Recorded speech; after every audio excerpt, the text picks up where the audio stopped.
Gold రిలేటెడ్గా China ప్రపంచానికి చెప్తుందొకటి, చేస్తుందొకటి. China gold రిలేటెడ్గా ఫాలో అవుతున్నటువంటి ఈ సీక్రెట్ స్ట్రాటజీ వలన గోల్డ్ ప్రైస్లు ఇంకా పెరిగేటువంటి అవకాశం అయితే క్లియర్గా కనిపిస్తుంది. దీని గురించి ప్రతి ఒక్క ఇన్వెస్టర్స్ కూడా తెలుసుకోవాలి. దీని గురించి ఈ రోజు వీడియోలోని మనం డీటెయిల్గా మాట్లాడుకుందాం.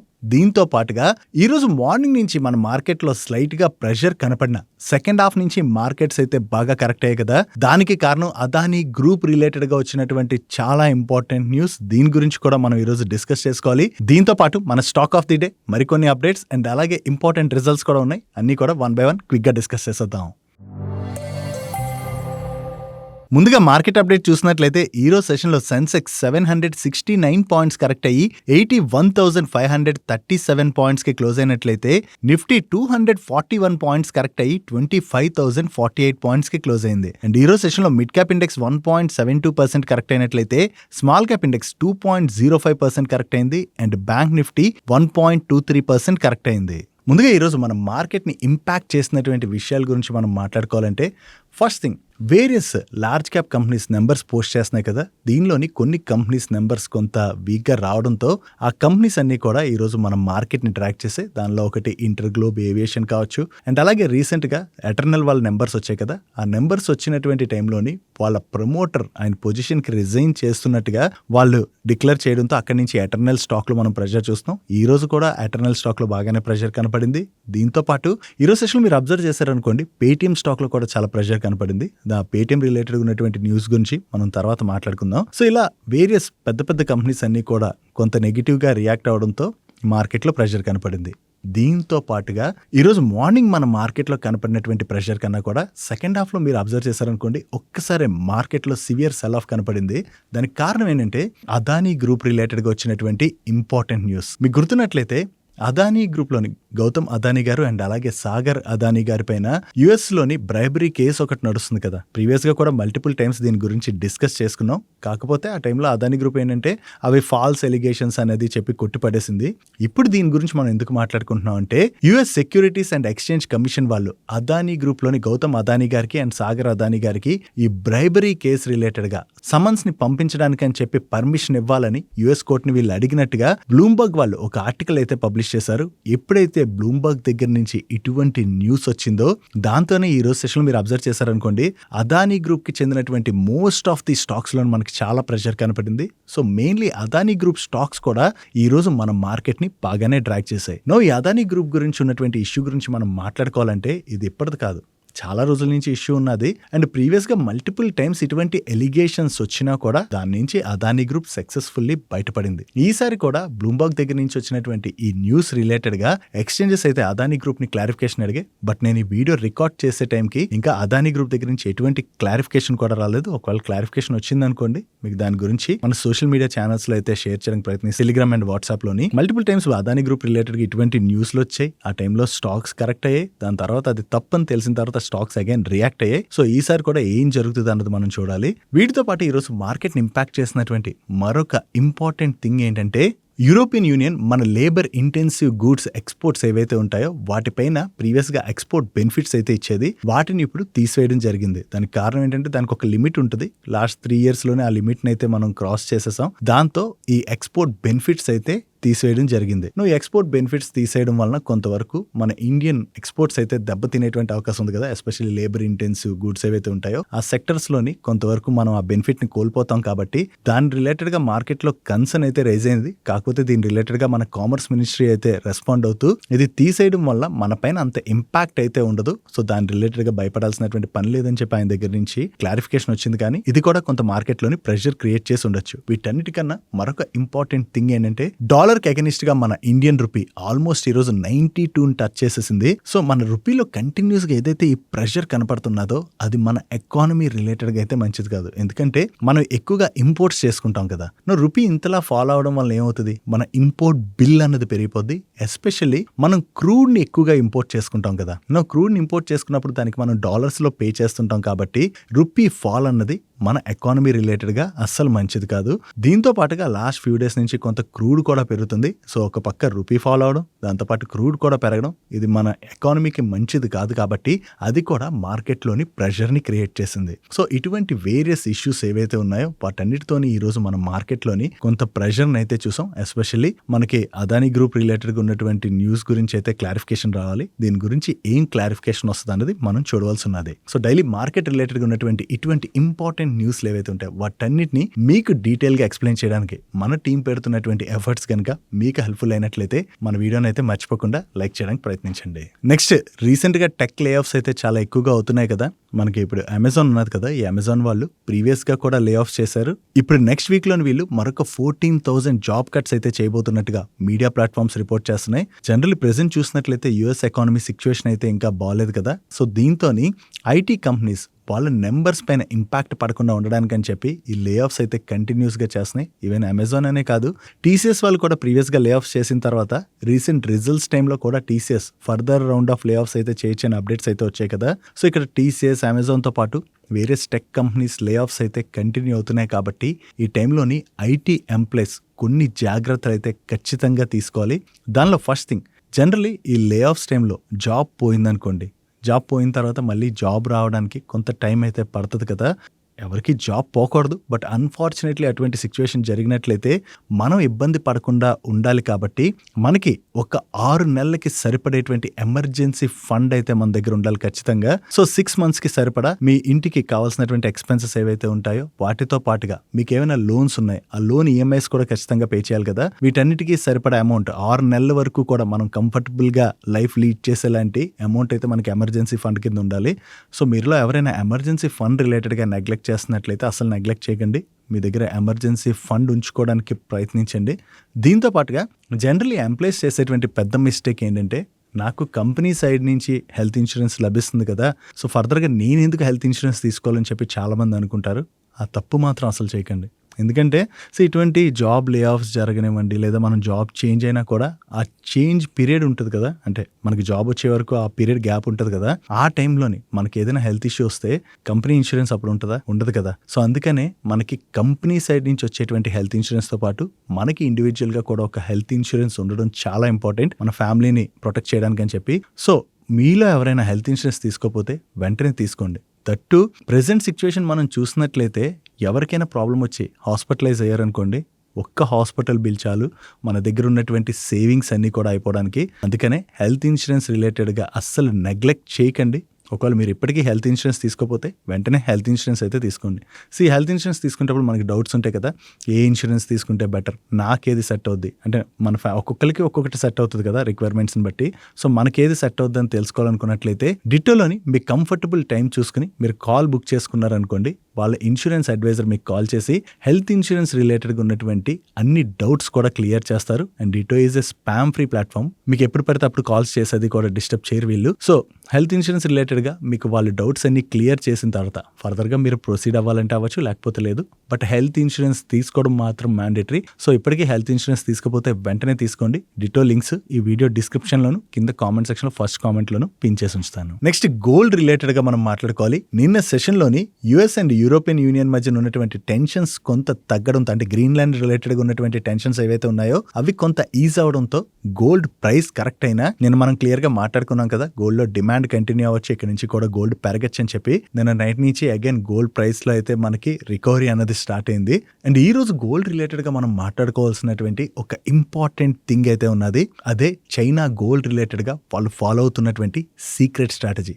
యాక్చువల్లీ మనందరికీ తెలుసు కదా, లాస్ట్ ఫ్యూ ఇయర్స్ నుంచి వేరియస్ సెంట్రల్ బ్యాంక్స్ కంటిన్యూస్గా గోల్డ్ పర్చేస్ అయితే చేస్తున్నాయి. సో సెంట్రల్ బ్యాంక్స్ దగ్గర నుంచి ఈ గోల్డ్ బయింగ్ ఏదైతే జరుగుతున్నదో దాంతోనే గోల్డ్ ప్రైస్లు ఇంతలా పెరిగాయి. నో చైనా వాళ్ళ పీపుల్స్ బ్యాంక్ ఆఫ్ చైనా దగ్గర ఉన్నటువంటి గోల్డ్ రిజర్వ్స్ రిలేటెడ్గా వాళ్ళు ప్రపంచానికి ఏదైతే చెప్తున్నారో ఆ చెప్తున్నటువంటి నెంబర్ కన్నా కూడా చైనా సెంట్రల్ బ్యాంక్ దగ్గర ఇంకా ఎక్కువగానే రిజర్వ్స్ ఉన్నాయి. చైనా అయితే సీక్రెట్ గా గోల్డ్ కొంటుంది, రిజర్వ్స్ పెంచుకుంటుందని చెప్పి ఒక రిపోర్ట్ అయితే వచ్చింది. యాక్చువల్లీ వీళ్ళు ఏం చెప్తున్నారంటే ఈ Q3 ఎండింగ్ నాటికి వీళ్ళ సెంట్రల్ బ్యాంక్ దగ్గర 2034 టన్స్ ఆఫ్ గోల్డ్ రిజర్వ్స్ ఉన్నట్టుగా వీళ్ళు చెప్తున్నారు. కానీ వీళ్ళ సెంట్రల్ బ్యాంక్ దగ్గర 5000 to 8000 tons of gold reserves అయితే ఉండొచ్చు అని చెప్పి రిపోర్ట్ లో షేర్ చేస్తున్నారు. యాక్చువల్లీ చైనా గోల్డ్ రిలేటెడ్ గా కంటిన్యూస్ గా అంటే గోల్డ్ ని కంటిన్యూస్ గా కొంటుంది, అది అందరికీ తెలిసిందే. చైనా సెంట్రల్ బ్యాంక్ దగ్గర నుంచి స్ట్రాంగ్ బయింగ్ ఏదైతే జరుగుతుందో దాంతో గోల్డ్ రిలేటెడ్ గా డిమాండ్ అయితే పెరుగుతుంది. అంటే గోల్డ్ రిజర్వ్స్ అయితే పెంచుకుంటూ వెళ్తున్నారు చైనా వాళ్ళు ఎప్పటి నుంచో కూడా. సో ఇప్పుడు వాళ్ళు చెప్తున్న దానికన్నా కూడా ఇంకా ఎక్కువగానే రిజర్వ్స్ ఉన్నాయని చెప్పి ఏవైతే ఈ రిపోర్ట్ వస్తున్నదో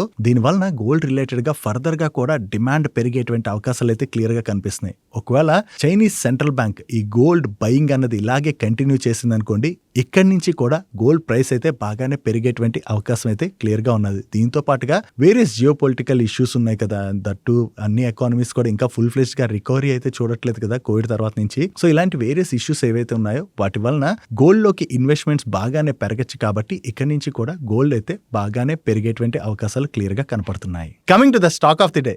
ఈ రోజు మన స్టాక్ ఆఫ్ ది డే లో కంపెనీ తాన్లా ప్లాట్ఫామ్స్. ఈ రోజు మార్నింగ్ నుంచి కూడా మన మార్కెట్ లోని బాగానే ప్రెషర్ కనపడినా కూడా తాన్లా ప్లాట్ఫామ్ స్టాక్ అయితే చాలా పాజిటివ్ గా రియాక్ట్ అయింది కదా. దీనికి కారణం ఏంటంటే రీసెంట్ గా వీళ్ళ నెంబర్స్ కొంత వీక్ గా వచ్చిన తర్వాత స్టాక్ లో అయితే కంటిన్యూస్ ప్రెషర్ చూసాం. సో ఇంతలా కరెక్ట్ అయ్యాక ఈ క్వార్టర్ లోని వీళ్ళ నెంబర్స్ అయితే బాగా వచ్చాయి. లాస్ట్ ఇయర్ సేమ్ క్వార్టర్ తో కంపేర్ చేయండి, ప్రీవియస్ క్వార్టర్ తో కంపేర్ చేయండి, వీళ్ళ టాప్ లైన్ లో కావచ్చు బాటమ్ లైన్ లో కావచ్చు మనకి మంచి ఇంప్రూవ్మెంట్ కనిపిస్తుంది. ఈవెన్ వీళ్ళ గ్రాస్ మార్జిన్స్ కూడా ఈ క్వార్టర్ లో ఇంప్రూవ్ అయ్యాయి. వీళ్ళ ఎగ్జిస్టింగ్ కస్టమర్స్ ఎవరైతే ఉన్నారో ఆ ఎగ్జిస్టింగ్ కస్టమర్స్ దగ్గర నుంచి ఈ క్వార్టర్లోని వీళ్ళకి మంచిగా అంటే రెస్పాన్స్ అది వచ్చిందని చెప్పి వీళ్ళ మేనేజ్మెంట్ షేర్ చేస్తుంది. దీంతో పాటుగా వీళ్ళ డిజిటల్ ప్లాట్ఫామ్ బిజినెస్ లో కావచ్చు, ఎంటర్ప్రైజ్ కమ్యూనికేషన్ బిజినెస్ లో కావచ్చు, మనకి ఇయర్ ఆన్ ఇయర్ లో చూసినా క్వార్టర్ ఆన్ క్వార్టర్ లో చూసినా వీళ్ళు ఈ క్వార్టర్ లోని మంచి గ్రోత్ డెలివర్ చేయడం జరిగింది. సో స్టాక్ ఇంతలా కరెక్ట్ అయిన తర్వాత ఈ క్వార్టర్ లోని ఓవరాల్ గా వీళ్ళ నెంబర్స్ బాగా రావడంతోనే ఈ రోజు సెషన్ లో తాన్లా ప్లాట్ఫామ్ స్టాక్ అంత పాజిటివ్ గా రియాక్ట్ అయింది. సో ఇదే గ్రోత్ మూమెంటం ఇక్కడ నుంచి వీళ్ళు కంటిన్యూ చేస్తారా లేదా అన్నది మనం చూడవలసి ఉన్నది. సో ఈ రోజు సెషన్ లో మీరు అబ్జర్వ్ చేసినటువంటి ఇంపార్టెంట్ స్టాక్ ఏది కింద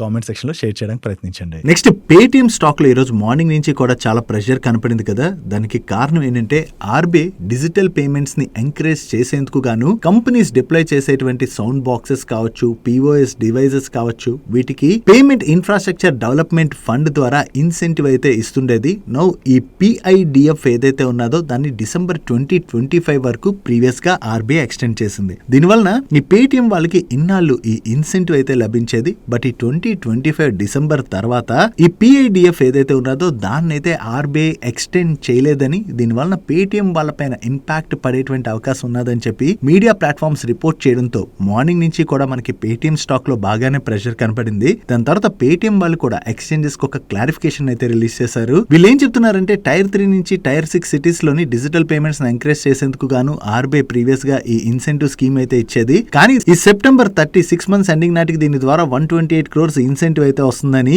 బట్ దాని తర్వాత ఆర్బీఐ ఫర్దర్ గా దీన్ని ఎక్స్టెండ్ చేస్తున్నట్టుగా గానీ లేదా స్కీమ్ రిప్లేస్ చేస్తున్నట్టుగా గానీ ఆర్బీఐ దగ్గర నుంచి ఎటువంటి అనౌన్స్మెంట్ కూడా లేదని చెప్పి వీళ్ళు ఎక్స్చేంజెస్ కి అయితే క్లారిఫికేషన్ ని రిలీజ్ చేశారు. ఏదైనా సరే దీని ద్వారా కొంత ఇన్సెంటివ్ అయితే పేటిఎం వాళ్ళకి లభించేది కదా. బట్ ఇప్పుడు ఈ స్కీమ్ ని ఆర్బీఐ ఎక్స్టెండ్ చేయకపోవడం వల్ల ఆ ఇన్సెంటివ్ ని వీళ్ళు కోల్పోతారు. కాబట్టి కొంతవరకు దాని వల్ల పేటిఎం పైన ఇంపాక్ట్ పడేటువంటి అవకాశం ఉన్నది. నెక్స్ట్ ఈ రోజు ఎస్ బ్యాంక్ రిలేటెడ్ గా ఒక ఇంపార్టెంట్ న్యూస్ అయితే బయటకు వచ్చింది. ఈ ఎస్ బ్యాంక్ లోని 2026 జూలైలోని కార్లైల్ అండ్ అడ్వెంట్ వాళ్ళు కలిపి 10% స్టేక్ నైతే ఎక్వైర్ చేయబోతున్నట్టుగా అనౌన్స్ చేశారు కదా. కానీ ఈ ఎక్విజిషన్ కన్నా ముందే చాలా మందికి ఈ ఇన్ఫర్మేషన్ అయితే ఐడియా ఉన్నది. అంటే అన్పబ్లిష్డ్ ప్రైస్ సెన్సిటివ్ ఇన్ఫర్మేషన్ ఏదైతే ఉందో అది చాలా మందికి ఐడియా ఉన్నది. బట్ సెబీ రూల్స్ ప్రకారం ఇటువంటి ఇన్ఫర్మేషన్ ని బయటికి లీక్ చేయకూడదు. బట్ కొంతమంది ఇండివిజువల్స్ అంటే ఈ గ్రూప్స్ లో వర్క్ చేసేటువంటి వాళ్ళే ఈ డీల్ అవ్వకముందే వీళ్ళకి తెలుసు. కాబట్టి వాళ్ళు ఏం చేశారంటే వాళ్ళ ఫ్యామిలీ మెంబర్స్, ఫ్రెండ్స్ వీళ్ళందరికీ కూడా ఈ ఇన్ఫర్మేషన్ అయితే షేర్ చేశారంట. సో ఇలా షేర్ చేయడం వలన వాళ్ళకి డీల్ అవుద్దని ముందే తెలుసు. కాబట్టి ఆ స్టాక్ ని ముందుగానే కొనుక్కుని డీల్ అనౌన్స్మెంట్ బయటకు వచ్చిన తర్వాత స్టాక్ ఒక్కసారి పెరుగుతుంది కదా, ఆ పెరిగిన తర్వాత స్టాక్ ని సెల్ చేయడం ద్వారా బాగా లాభపడ్డారని చెప్పి సెబీ అయితే గుర్తించడంతో ఇప్పుడు 19 ఇండివిజువల్స్ పైన సెబీ అయితే ఇన్వెస్టిగేషన్ అయితే నిర్వహిస్తున్నదని చెప్పి వేరియస్ మీడియా ప్లాట్ఫామ్స్ రిపోర్ట్ చేస్తున్నాయి. యాక్చువల్లీ ఇలాంటి డీల్స్ కావచ్చు ఏవైనా సరే లోపల ఏవైతే జరుగుతుంటాయో అవి ముందుగా ముందుగానే బయటికి రాకూడదు. దట్టు ఇన్సైడర్ ట్రేడింగ్ రిలేటెడ్ గా సెబీ ఎప్పుడు కూడా చాలా స్ట్రిక్ట్ రూల్స్ ని ఇంప్లిమెంట్ చేస్తుంది. బట్ స్టిల్ కొంతమంది ఇండివిజువల్స్ ఏంటంటే ఆ ఇన్ఫర్మేషన్ తెలియడం వలన స్టాక్ లోని ట్రేడ్ చేసి లాభపడదాం అని చెప్పి ఇటువంటి ప్రైస్ సెన్సిటివ్ ఇన్ఫర్మేషన్ ని ముందుగానే ఫ్యామిలీ మెంబర్స్ కి, ఫ్రెండ్స్ కి లీక్ చేయడం ఇలాంటివి చేస్తుంటారు. సో ఎస్ బ్యాంక్ విషయంలో కూడా ఇలాగే జరిగిందని చెప్పి ఇప్పుడు సెబీ గుర్తించడంతోనే ఈ ఇన్వెస్టిగేషన్ అయితే కండక్ట్ చేస్తున్నట్లుగా న్యూస్ అయితే వచ్చింది. ఈ న్యూస్ ఎప్పుడైతే బయటకు వచ్చిందో దాంతోనే ఈ రోజు సెషన్ లో ఎస్ బ్యాంక్ స్టాక్ లో మనకి ప్రెషర్ కనపడింది. దీని రిలేటెడ్ గా ఇంకా ఎస్ బ్యాంక్ దగ్గర నుంచి ఎటువంటి క్లారిఫికేషన్ కూడా రాలేదు. త్వరలో వీళ్ళ ఎక్స్చేంజెస్ కి ఏదైనా క్లారిఫికేషన్ రిలీజ్ చేస్తారేమో చూడాలి. డైలీ మార్కెట్ లో వచ్చేటువంటి ఇటువంటి ఇంపార్టెంట్ ఇన్ఫర్మేషన్ ని మీతో డీటెయిల్ గా షేర్ చేయడానికి మన మనీ పర్స్ టీమ్ ఏవైతే ఎఫర్ట్స్ పెడుతుందో ఆ ఎఫర్ట్స్ కనుక మీకు హెల్ప్ఫుల్ అవుతున్నట్లయితే మన వీడియోని మర్చిపోకుండా లైక్ చేయడానికి ప్రయత్నించండి. Next, government of India PM ఈ డ్రైవ్ స్కీమ్ లోని కొన్ని చేంజెస్ అయితే చేయబోతున్నట్టుగా ఎకనామిక్ టైమ్స్ వాళ్ళు వాళ్ళ సోర్సెస్ ద్వారా తెలిసినటువంటి ఇన్ఫర్మేషన్ ని షేర్ చేస్తున్నారు. యాక్చువల్లీ గవర్నమెంట్ ఆఫ్ ఇండియా మన కంట్రీలోని ఎలక్ట్రిక్ వెహికల్ అడాప్షన్ అన్నది చాలా ఫాస్ట్ గా చేయాలని చూస్తుంది కదా. దీనిలో భాగంగా ఇప్పుడు పిఎం ఈ డ్రైవ్ స్కీమ్ లోని స్మాల్ ఈ ట్రక్స్ ని N1 కేటగిరీలోని ఇంక్లూడ్ చేయాలని చూస్తున్నారని, సో వీటిని కనుక ఈ కేటగిరీలోని ఇంక్లూడ్ చేసినట్లయితే వీటికి కూడా పిఎం ఈ డ్రైవ్ స్కీమ్ లో భాగంగా ఇన్సెంటివ్ అయితే లభించబోతున్నట్టుగా వీళ్ళు షేర్ చేయడం జరిగింది. ఒకవేళ గవర్నమెంట్ దీని రిలేటెడ్ గా డిసిషన్ తీసుకున్నట్లయితే ఈ స్మాల్ ఎలక్ట్రిక్ ట్రక్స్ ని మ్యానుఫ్యాక్చర్ చేసేటువంటి కంపెనీస్ కి అది బిగ్ బెనిఫిట్ కానున్నట్టుగా మనం అర్థం చేసుకోవచ్చు. ప్రెసెంట్ అయితే హెవీ వెహికల్ మ్యానుఫ్యాక్చరింగ్ ఇండస్ట్రీతోని ఈ ప్రపోజల్ రిలేటెడ్ గా గవర్నమెంట్ అయితే డిస్కషన్ లో ఉన్నదని చెప్పి వీళ్ళు షేర్ చేస్తున్నారు. చూడాలి త్వరలో గవర్నమెంట్ దగ్గర నుంచి దీని రిలేటెడ్ గా ఏదైనా అనౌన్స్మెంట్ వస్తుందేమో. Next, government of India previous గా electronics components manufacturing scheme announce చేసింది కదా. ఈ స్కీమ్ ని మెయిన్లీ యాపిల్ ఐఫోన్ మ్యానుఫ్యాక్చరింగ్ అయితే డ్రైవ్ చేస్తున్నదని, ఓవరాల్ గా ఈ స్కీమ్ లోని 46 ప్రాజెక్ట్స్ కి అయితే గవర్నమెంట్ అప్రూవల్ ఇచ్చింది. దీనిలో 50% ఆఫ్ ది ప్రాజెక్ట్స్ ఏవైతే ఉన్నాయో అవి ఈ యాపిల్ ఐఫోన్ మ్యానుఫ్యాక్చరింగ్ కి కావాల్సినటువంటి డిమాండ్స్ అయితే మీట్ అవుతున్నాయని, అండ్ దీనికోసం అని చెప్పి Tata electronics, Motherson, Foxconn and Hindalco లాంటి కంపెనీస్ ఈ యాపిల్ ఐఫోన్ సప్లై చైన్ లో జాయిన్ అవడానికి ఇన్వెస్ట్మెంట్ చేస్తున్నట్లుగా సిఎన్బిసి వాళ్ళు వాళ్ళ సోర్సెస్ ద్వారా తెలిసినటువంటి ఇన్ఫర్మేషన్ ని షేర్ చేస్తున్నారు. ఓవరాల్ గా మన కంట్రీలోని ఐఫోన్ మ్యానుఫ్యాక్చరింగ్ బాగా పెరిగి ఎక్స్పోర్ట్స్ కానీ బాగా పెరిగాయి అనుకోండి, అది మన ఎకానమీ రిలేటెడ్ గా అయితే పాజిటివ్ గా చూడొచ్చు. రీసెంట్ గా మనం చూసినట్లయితే మన కంట్రీలోని మొబైల్ మ్యానుఫ్యాక్చరింగ్ అయితే బాగానే పెరుగుతుంది. మన కంట్రీ నుంచి ఎలక్ట్రానిక్స్ ఎక్స్పోర్ట్స్ కూడా బాగానే పెరుగుతున్నాయి. ఫర్దర్ గా కూడా ఈ మొబైల్ ఎక్స్పోర్ట్స్ ఇలాగే పెరిగినట్లయితే ఓవరాల్ గా ఎలక్ట్రానిక్ మ్యానుఫ్యాక్చరింగ్ కంపెనీస్ కి అయితే అది చాలా పాజిటివ్ కానుంది. ఈవెన్ అది మన ఎకానమీకి కూడా బిగ్ పాజిటివ్ గా చూడొచ్చు. నెక్స్ట్, డిఫెన్స్ పిఎస్యు కంపెనీ అయినటువంటి భారత్ ఎలక్ట్రానిక్స్ లిమిటెడ్ వాళ్ళు జనవరి 8 రోజున వీళ్ళు లాస్ట్ డిస్క్లోజర్ రిలీజ్ చేసిన దగ్గర నుంచి ఇప్పటి వరకు కొత్తగా 610 crores వర్త్ ఆర్డర్స్ అయితే విన్నారు.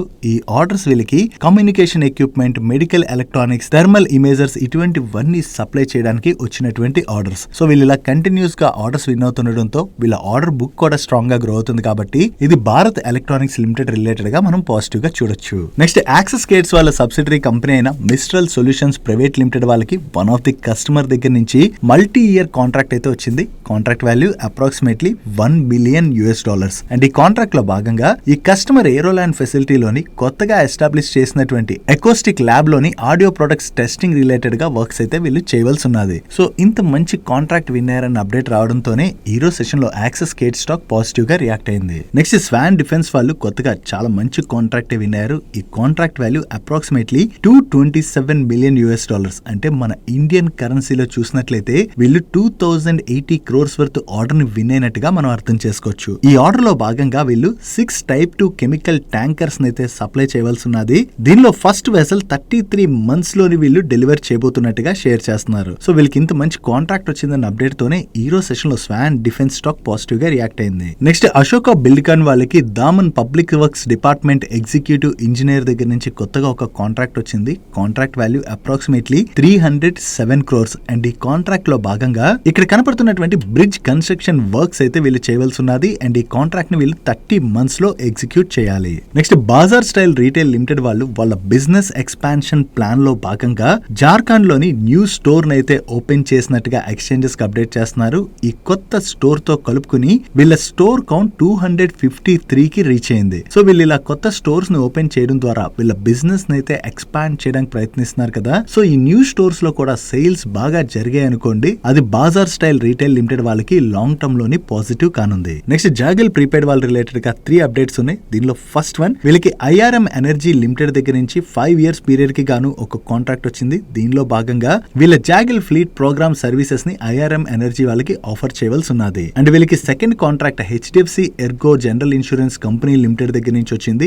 దీనిలో భాగంగా 3 years పీరియడ్ కి గాను వీళ్ళు హెచ్డిఎఫ్సి ఎర్గో వాళ్ళ కోసం juggle propel reward platform services ని ప్రొవైడ్ చేయాలి. అండ్ వీరికి third contract Honda India power products limited దగ్గర నుంచి వచ్చింది. ఈ కాంట్రాక్ట్ 2 years కి గాను వీళ్ళు విన్నారు. దీనిలో భాగంగా వీళ్ళ Zaggle save employee expense management and benefit platform services ని ఈ Honda India power products limited వాళ్ళకి వీళ్ళు ప్రొవైడ్ చేయవలసి ఉన్నది. Next Ola, Uber and Rapido వాళ్ళకి కర్ణాటక హైకోర్టులోని బిగ్ రిలీఫ్ అయితే లభించింది. ప్రీవియస్ గా Karnataka high court single bench government ఈ బైక్ టాక్సీస్ రిలేటెడ్ గా ఒక పాలసీని తీసుకొచ్చేంత వరకు కూడా 2 wheelers ని టాక్సీస్ గా అలో చేయకూడదని చెప్పి తీర్పు ఇవ్వడం జరిగింది. కాకపోతే దీని రిలేటెడ్ గా అగైన్ హైకోర్టులో అపీల్ అయితే ఫైల్ అయింది. ఫైనల్ గా ఈ రోజు కర్ణాటక హైకోర్టు డివిజన్ ప్రీవియస్ గా ఇచ్చినటువంటి ఈ తీర్పును అయితే పక్కన పెట్టేసి గవర్నమెంట్ అయితే త్వరలోనే ఈ పాలసీని తీసుకురావాలని ఆదేశిస్తూ బైక్ టాక్సీస్ పైన ఉన్నటువంటి ఈ బ్యాన్ ని లిఫ్ట్ చేస్తున్నట్లుగా అయితే అనౌన్స్ చేశారు. సో దీని వలన ఇప్పుడు Ola, Uber, Rapido bike taxis అంటే న్యూ బైక్ టాక్సీస్ రిజిస్ట్రేషన్ అది మళ్ళీ జరుగుతుంది. మళ్ళీ బైక్ టాక్సీస్ అయితే తిరుగుతాయి. కాబట్టి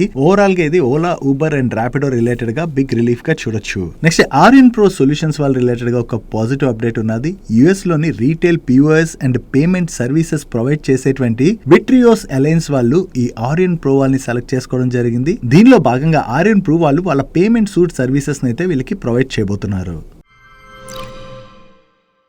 నెక్స్ట్ హోమ్ ఫస్ట్ ఫైనాన్స్ వాళ్ళ నెంబర్స్ వచ్చాయి. వీళ్ళ లాస్ట్ ఇయర్ సేమ్ క్వార్టర్ తో కంపేర్ చేసిన, ప్రీవియస్ క్వార్టర్ తో కంపేర్ చేసిన వీళ్ళ నెట్ ఇంట్రెస్ట్ ఇన్కమ్ లోని చాలా మంచి గ్రోత్ డెలివర్ చేశారు. ఈవెన్ నెట్ టోటల్ ఇన్కమ్ లో కూడా ఇయర్ ఆన్ ఇయర్ లోను, క్వార్టర్ ఆన్ క్వార్టర్ లోను మంచి గ్రోత్ డెలివర్ చేయడం జరిగింది. అండ్ వీళ్ళ ప్యాట్ లోని ఇయర్ ఆన్ ఇయర్ లో 44% గ్రోత్ డెలివర్ చేసినట్లయితే సీక్వెన్షియల్ బేసిస్ లో 6.3% గ్రోత్ డెలివర్ చేశారు. అండ్ వీళ్ళ ఏఎం లోని ఇయర్ ఆన్ ఇయర్ లో నియర్లీ 25% గ్రోత్ డెలివర్ చేసినట్లయితే సీక్వెన్షియల్ బేసిస్ లో 5.3% గ్రోత్ డెలివర్ చేశారు. ఈవెన్ డిస్బర్స్మెంట్స్ లో కూడా ఇయర్ ఆన్ ఇయర్ లో చూసినా, క్వార్టర్ ఆన్ క్వార్టర్ లో చూసినా మంచి గ్రోత్ డెలివర్ చేయడం జరిగింది. కమింగ్ టు ఎన్పిఏ నెంబర్, ఈ క్వార్టర్ ఎండింగ్ నాటికి వీళ్ళ గ్రాస్ స్టేజ్ 3 అసెట్స్ 2% గా ఉన్నాయి. లాస్ట్ ఇయర్ సేమ్ క్వార్టర్ తో కంపేర్ చేసిన, ప్రీవియస్ క్వార్టర్ తో కంపేర్ చేసిన వీళ్ళ ఎన్పిఏ అయితే స్లైట్ గా పెరిగింది. ఓవరాల్ గా చూసుకుంటే ఈ క్వార్టర్ లోని హోమ్ ఫస్ట్ వాళ్ళ నెంబర్స్ లో అయితే మంచి గ్రోత్ డెలివర్ చేయడంతో ఈ రోజు సెషన్ లో స్టాక్ పాజిటివ్ గా రియాక్ట్ అయింది. నెక్స్ట్ ఇంటర్గ్లోబ్ ఏవియేషన్ అదే ఇండిగో వాళ్ళ నెంబర్స్ వచ్చాయి. లాస్ట్ ఇయర్ సేమ్ క్వార్టర్ తో కంపేర్ చేస్తే ఈ క్వార్టర్ లోని వీళ్ళ రెవెన్యూస్ లోని స్లైట్ గా గ్రోత్ డెలివర్ చేశారు.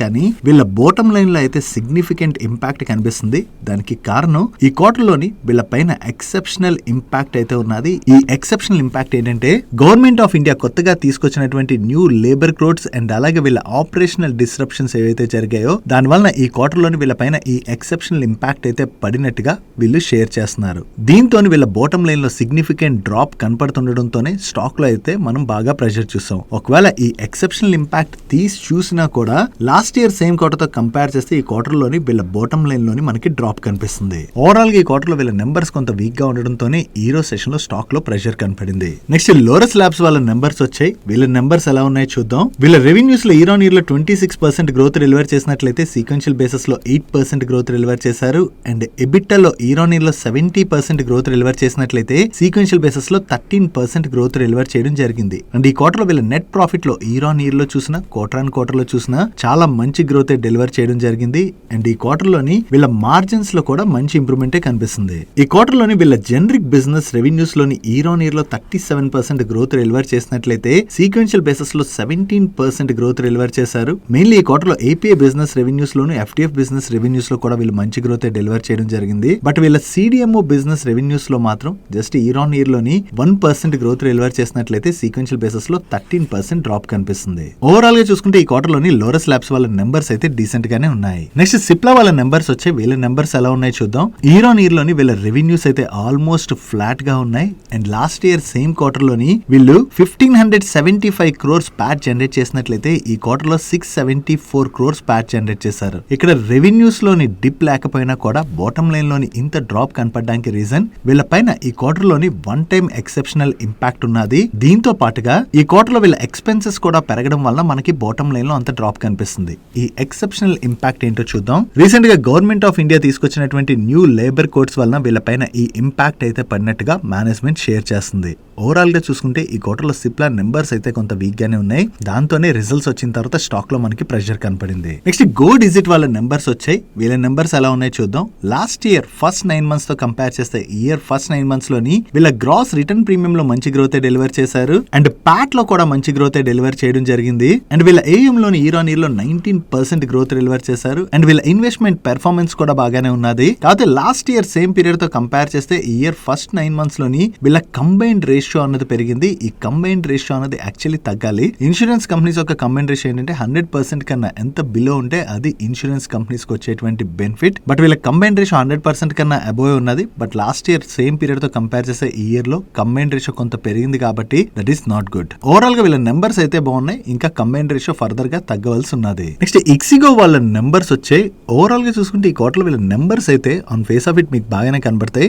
లాస్ట్ ఇయర్ సేమ్ క్వార్టర్ తో కంపేర్ చేసిన ప్రీవియస్ క్వార్టర్ తో కంపేర్ చేసిన ఈ క్వార్టర్ లో వీళ్ళు ఆపరేటింగ్ రెవెన్యూలో డీసెంట్ గ్రోత్ డెలివర్ చేశారు. ఈవెన్ బాటమ్ లైన్ లో కూడా మీరు చూసారనుకోండి, లాస్ట్ ఇయర్ సేమ్ క్వార్టర్ లోని వీళ్ళు 15 crores ప్యాట్ జనరేట్ చేసినట్లయితే ప్రీవియస్ క్వార్టర్ లో వీళ్ళు లాస్ జనరేట్ చేశారు. అండ్ ఈ క్వార్టర్ లోని వీళ్ళు 23 crores ప్యాట్ జనరేట్ చేయడం జరిగింది. బట్ స్టిల్ అంటే నెంబర్స్ లో డీసెంట్ గ్రోత్ కనపడుతున్నా మార్కెట్ ఇంకా వీళ్ళు బెటర్ గ్రోత్ డెలివర్ చేస్తారని చెప్పి ఎక్స్పెక్ట్ చేసినట్టుంది. దాంతోనే ఈ రోజు సెషన్ లోని ఇక్సిగో స్టాక్ లో అయితే మనకి బాగానే ప్రెషర్ కనపడింది. That's it for today's daily మనిషి గైస్. అండ్ డైలీ మనిషి క్లోజ్ చేసే ముందు ఇందాక హెల్త్ ఇన్సూరెన్స్ రిలేటెడ్ మాట్లాడుకున్నాం కదా. ఇప్పటికీ హెల్త్ ఇన్సూరెన్స్ తీసుకోకపోతే నెగ్లెక్ట్ చేయకుండా వెంటనే హెల్త్ ఇన్సూరెన్స్ తీసుకోండి. డీటెయిల్ లింక్స్ మీకు ఈ వీడియో డిస్క్రిప్షన్ లోను కింద కామెంట్ సెక్షన్ లో ఫస్ట్ కామెంట్ లో పిన్ చేసి ఉంచుతాను. అండ్ ఈ రోజు వీడియోలో షేర్ చేసిన ఇన్ఫర్మేషన్ మీకు హెల్ప్ఫుల్ అయినట్లయితే మన వీడియోని లైక్ చేస్తూ ఛానల్ సబ్స్క్రైబ్ చేసుకోవడం మర్చిపోకండి. నేను చంద్రశేఖర్ పత్రి మరొక ఇంట్రెస్టింగ్ వీడియోతో కలుద్దాం. Good night and happy weekend.